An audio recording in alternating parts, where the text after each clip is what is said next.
Allora, buongiorno, ben ritrovati a tutti. Oggi è il lunedì 15 marzo, abbiamo molte cose di cui parlare oggi, anche se a dire il vero sul giornale non ci sono tutti questi spunti che potevamo sperare. Intanto, buongiorno il Rosso, esatto, buongiorno Emanuele, Giuliana, ciao a tutti, Aldo Mitico, ben trovato. Infatti avevo avvertito gli amici di Telegram prima che la diretta stava cominciando. Ciao Simone, che cosa dice? Rieccoci in rosso, ormai è una ricorrenza. Domenico, infatti, è proprio così. Musica tipo Bond, no? Sergio, la sigla di Ring. Tra l'altro, stasera non sarò a Ring, c'è il buon Nicola Zanetti per oggi, ma domani torno per il Ring di Antenna 3. In bici da Valmaura posso andare a Barcola, andate e ritorno. In bici più o meno sì, Dino. È a piedi che bisogna stare vicino a casa, in base a quello che abbiamo letto. Ci sono tantissimi commenti. Condividete, poi li leggiamo tutti. Condividete la diretta, mi raccomando. Ferdinando, d'accordo che siamo in zona rossa, ma mettere rosso per ricordarsi di super come sempre. Buongiorno, ben ritrovato Ferdinando. Buongiorno a tutti. Ciao Nirvana, ciao Gabriele, ciao Giuliana. Rosso di sera, vaccino si spera, grande Aldo.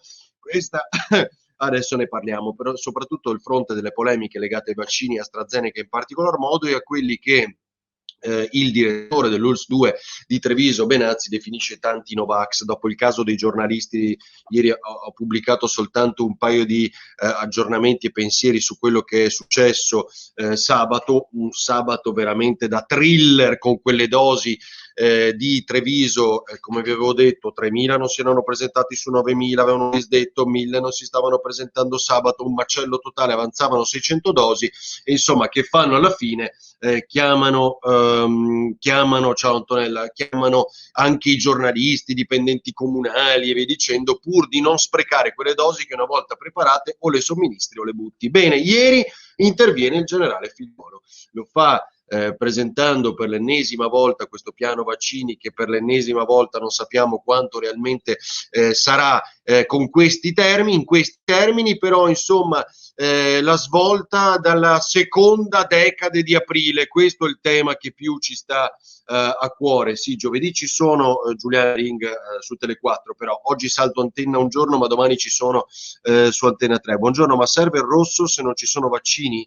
Ecco, Max, questa è una gran bella domanda, perché avete visto le ricostruzioni un po' dei giornali di ieri, gli studi vari, gli americani, i tedeschi oggi, eccetera, come la curva, il top della curva sia proprio nelle prossime ore e da lì in poi si comincerà a scendere, quindi quello che diciamo ormai da mesi qui, cioè il fatto che il sistema colori che sono tutti convinti abbia funzionato, e invece secondo me no, evidentemente il virus si muove con una sua logica ed è quasi influente persino la zona rossa o il cambio dei colori, come stiamo vedendo in queste ore. Ieri ho portato mio padre, classe 33, a fare il vaccino, siamo stati all'Angelo a Mestre, così dice Paola, organizzazione ineccepibile, vaccino fatto AstraZeneca, per adesso nessun sintomo, nell'arco di 2 o 3 giorni, insomma, la febbre ci può essere, però adesso vi leggo anche cosa dice Palù sui giornali. O Palù ci andava bene quando eravamo gli unici che lo intervistavamo, ricorderete, a febbraio del 2020, e poi oggi, adesso Palù è ovunque, oggi è il presidente dell'AIFA, però quando ci dice oggi sui giornali che non c'è nessuna attinenza tra il vaccino AstraZeneca e quelle morti, purtroppo, sulle quali comunque bisogna indagare, ci va bene ancora lo stesso Palù, perché poi bisogna anche essere d'accordo con se stessi. Forse illusa, mi aspettavo che dopo un mese, qualche giorno di questo governo Draghi, siamo solo a 200.000 dosi giornaliere, mi aspettavo 3 volte tanto. Sabri, sono perfettamente d'accordo con te. Cosa è cambiato? È pieno di gente in giro. Io francamente l'ho vista molta poco, ma perché ieri, per esempio, in questa domenica di Prerossa a Trieste diluviava e quindi c'erano poche persone. Verissimo, dice Manuel. Rina, buongiorno, ma la destra non era contraria alle chiusure di Conte, ora va bene Draghi. Brava Rina, esattamente. Cioè oggi non dicono nulla e il problema è che non c'è la svolta che tutti ci aspettavamo e che ripetiamo qui ormai da giorni, quindi inutile ribadirlo. Dunque, per il Gazzettino, vaccini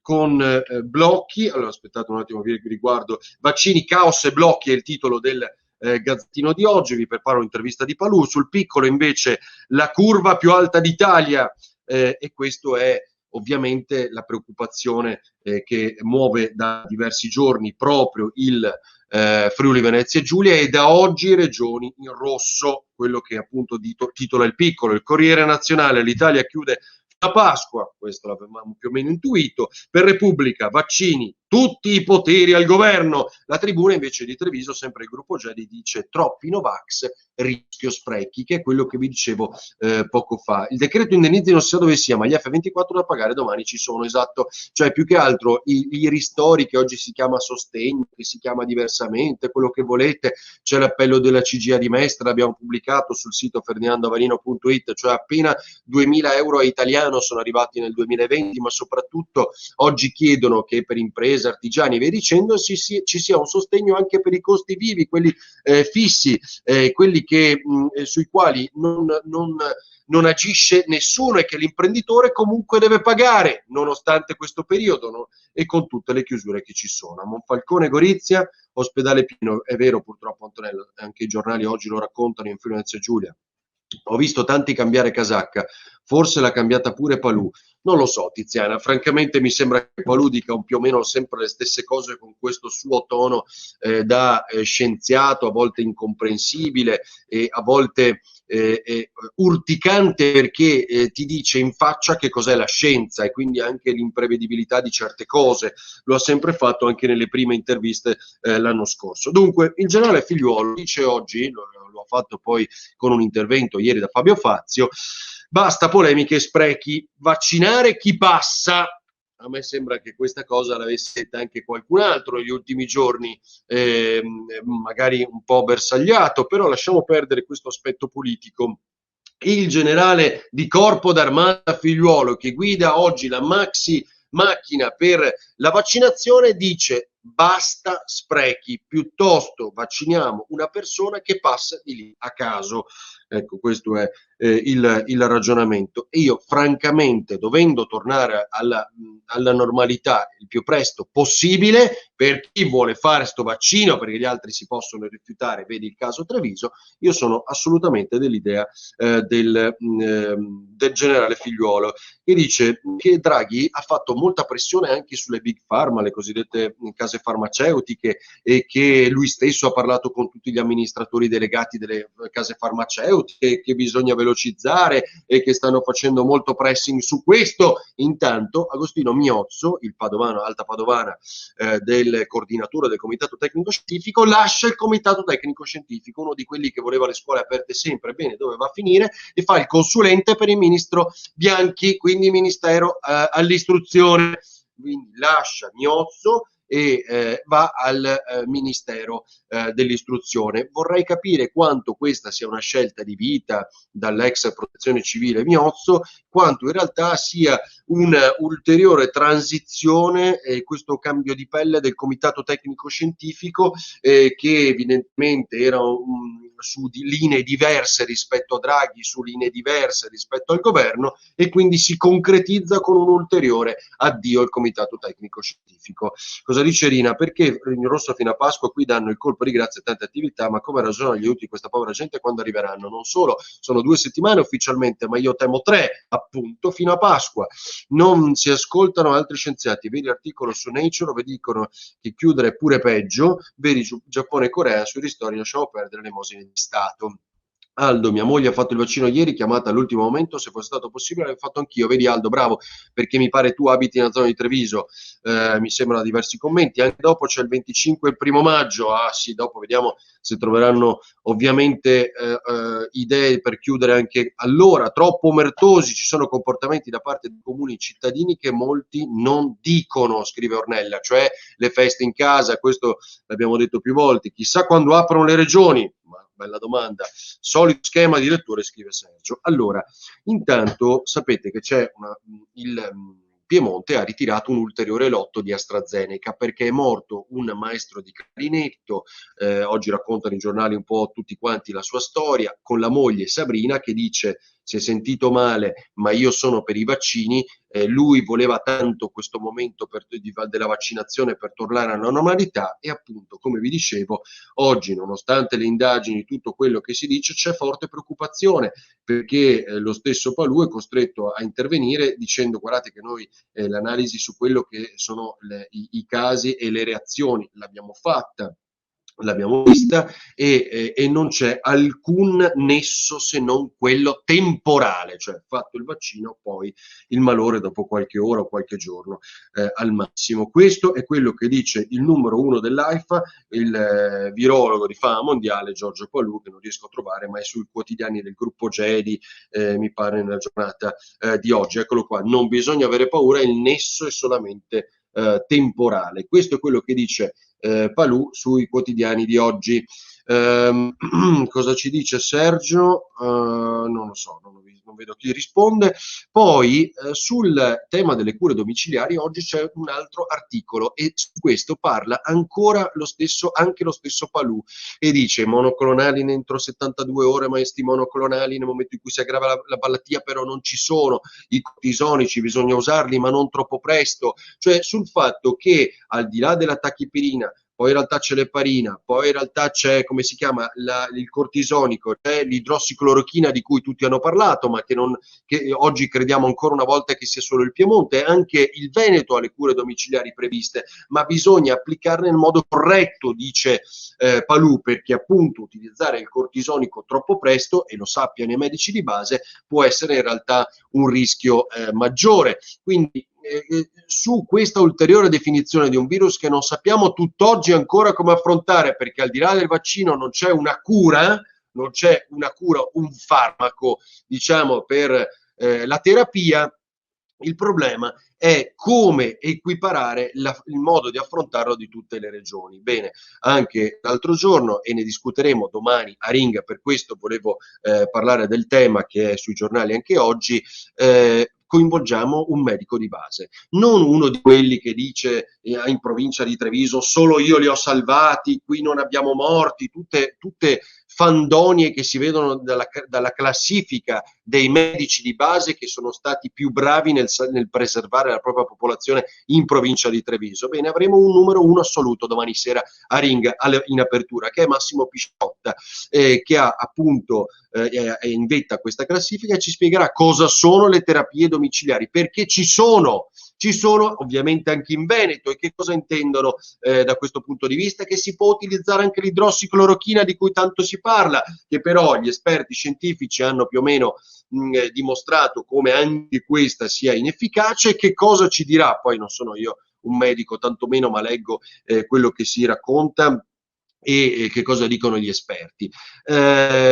Oggi, come avete visto, non sono più tanto in contrasto, no? Non sono più tanto in contrasto su molti aspetti. Quello che capiamo domani sera con il medico di base che sarà ospite a Ring è proprio come si deve affrontare questa malattia a casa e che cosa deve fare il medico di base, quale consiglio per tutti noi, perché sappiamo bene che tutti noi, se nel 90% dei casi si risolve con un non nulla e basta la tachipirina, è chiaro che vogliamo essere preparati a tutto il resto e sapere soprattutto se la macchina dell'emergenza ha preparato questa terapia di cui tanto si parla in questi giorni. Bene, anche l'idrossiclorochina in Veneto è usata, a differenza del Piemonte che spesso viene citato, la si può usare. Là vogliono l'esito dell'elettrocardiogramma, in Veneto basta la firma di un consenso informato da parte appunto del paziente, quindi la si usa e la si può usare con molto più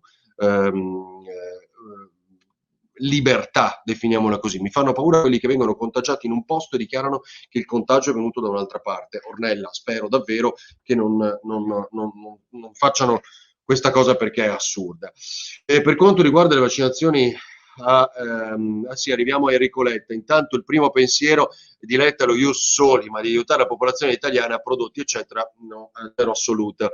Guarda Matteo, ne parliamo subito, cioè se nasco qui, nasco con la cittadinanza italiana di fatto, è una cosa che ha fatto arrabbiare tantissimi, e oggettivamente nessuno si immaginava che nel discorso di Enrico Letta, che prende la guida del Partito Democratico con una stragrande maggioranza di consensi e via dicendo, tirasse fuori questo tema. Il primo ragionamento è, e allora sembra quasi di tornare alla normalità, una politica che propone temi che possono piacere o meno, ma poi porta contrasti con gli stessi che sono nel suo governo, anche se Letta dice che è la Lega che deve spiegare cosa ci fa in questo governo, perché questo è il nostro governo, dice Enrico Letta, quindi sostanzialmente è il governo del PD. Tenetevi questi giornali, perché secondo me tra qualche mese, tra un anno, quando tutti cambieranno idea e saranno stufi e magari non piacerà più Draghi, voglio sentire cosa diranno, se questo è ancora il loro governo, così come l'appoggio della Lega a questo governo, pur turandosi il naso, come lo vogliamo definire.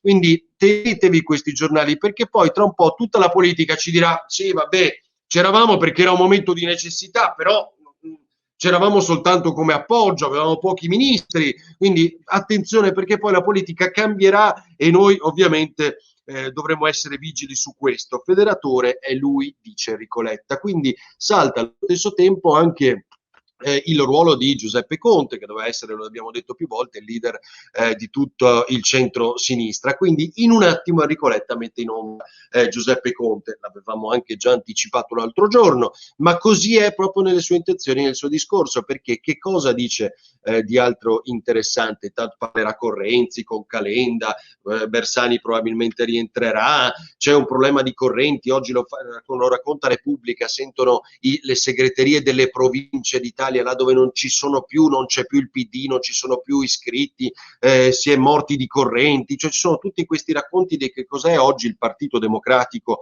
un partito di potere, quello non può essere, è il rischio, dice Enrico Letta, bisogna non cambiare il segretario ma cambiare il PD. Comunque il federatore è lui e quindi addio a Giuseppe Conte, però giustamente si riprende un ruolo come Partito Democratico all'interno del centro-sinistra rispetto a quello di Zingaretti, che un po' seguiva l'onda degli altri e oggi mette i grillini anche in giunta nella sua regione Lazio. Letta sembra, diciamo, il Draghi, secondo, ecco, già lo stanno un po' così etichettando, raccontando come il Draghi del Partito Democratico. Fateci caso, dopo vedremo ovviamente quali rivoluzioni, quali scontri ci saranno. Vuole far votare i sedicenni, ho capito male. Allora, questa è secondo me una battaglia, anche questa sui temi che non ci aspettiamo in questo momento, come lo Ius Soli, perché ci dobbiamo mettere a parlare dello Ius Soli adesso che non abbiamo i vaccini e quella è l'emergenza, però la politica deve anche pensare, se lo fa veramente, agli orizzonti e al futuro. A me questa del far votare i sedicenni piace come idea, perché implica il fatto, per esempio, che si debba coinvolgere i giovani prima anche nella politica e nell'interesse di quello che succede nel nostro paese. Non che sia un'idea che appoggio del Partito Democratico o meno, però può essere un'idea interessante per coinvolgere nuove generazioni. Questo sì, certo, per lo Ius Soli si prepara, si dice sempre, lo vedete, lo dice Sergio, si prepara per il domani in quanto saranno i prossimi voti, cioè quelli dei migranti, immigrati, questo intende dire Sergio, immagino. Ma che dici? I medici sanno come curarla, non fate terrorismo, nota Chipirina, non c'è una pillola magica, ci sono le cure dei medici, di tutto il resto sono proprio vere ingiustizie. Non ho capito cosa intendi, Vincenzo, però non mi sembra aver fatto terrorismo, anzi mi sembra aver detto che domani ne parleremo sul come si sta curando e quali sono i protocolli che ci sono, perché spesso ho visto dire che non ci sono e che li ha solo il Piemonte. Il PD ha bisogno dei voti dei clandestini per non morire. Sergio, Laura Tolpo, esatto. Vincenzo, la Lega pagherà cara l'entrata nel governo, vedremo. Ultimo aspetto che vi racconto oggi in questa strana rassegna stampa di Paluvio detto, invece sul Gazzettino di oggi Roberto Marcato, con un altro segreto di Pulcinella, l'assessore lo sviluppo economico del Veneto, fa capire come lui vorrà candidarsi a fare il segretario, scusate, nazionale della Liga, cioè il segretario della Lega Nord del Veneto. È una cosa che si dice da tempo, come della sua possibile candidatura a sindaco a Padova, ne abbiamo parlato anche l'altro giorno, ma insomma oggi svela questa intenzione e di fatto potrebbe appunto candidarsi a segretario della Lega. E chi dice questa mattina in un post: sono pronto, io voto Roberto Marcato? Gian Antonio D'Arè, quello che da europarlamentare e da già segretario della Liga del Veneto poche settimane fa contestò il giovane commissario perché non aveva fondamentalmente ottenuto niente la Lega del Veneto, e quindi c'erano 0 sottosegretari, un solo ministro senza portafoglio, insomma magro bottino nella Lega, e quindi aveva contestato l'inesperienza del giovane commissario della Lega Alberto Stefani. Bene, Re già è pronto ad appoggiare Roberto Marcato. Siamo stanchi di governi eletti da nessuno, bisogna andare al voto del popolo, non di quei scaldapoltrone. La cosa bellissima, Lorenzo, oggi apriamo i giornali e cosa succede? Crolla la CDU, la Angela Merkel, perdono in 2 regioni, è un disastro, per il prossimo voto la leadership del suo successore, lei non si ricandiderà al 5º mandato da cancelliere, quindi anche i suoi successori oggi vedono un partito molto ridotto, ma l'unica cosa che ovviamente uno desume da questa cosa, ciao Bledi, che si legge sui giornali, è che la Germania è andata a votare, cioè va bene, 2 land andranno a votare poi gli altri, ma insomma intanto loro sono andati a votare. I sedicenni di oggi non seguono la politica, voteranno chi saprà vendersi meglio.